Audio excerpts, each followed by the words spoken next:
Здравствуйте, это улица Новаторов, Обручевский район, Ижау, города Москвы. Вот у нас тут есть неплохие два футбольного поля. Одна коробка, другая это большой такой для футбола. И вот всю ночь горят на них это освещение. А спрашивается, зачем? Это что, по всей Москве так? Ну там же не играют ночью. Почему они не выключаются? Это вы представляете, сколько энергии сжигается, лампочки, там все прочее. Совершенно никакого бережения нету. Это ведение местных властей. Ну, как известно, я не знаю, как в других районах, но местная власть живет сама по себе. Вот. Ей там государственнических людей, я не знаю, может даже вообще нету. Они живут сами по себе, как государство в государстве. Вот. И бюджеты тратятся непонятно по каким соображениям.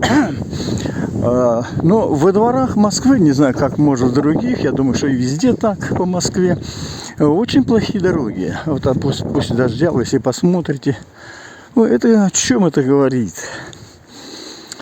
Уж не о коррупции ли? О чем говорит, например, запах фекалий в подъезде? Вот в нашем подъезде запах фекалий. Раньше он стоял регулярно, сейчас реже, но все равно по праздникам или почему-то прорывает труба по какой-то причине. Наши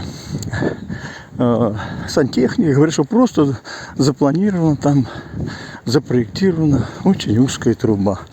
И по этой причине вот это все происходит.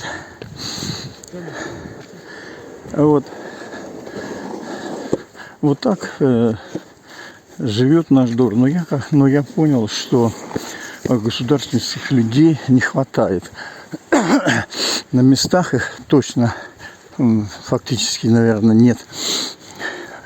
Они выполняют какие-то там или делают вид, что выполняют какие-то обязательства перед верхней властью, но в основном они как-то работают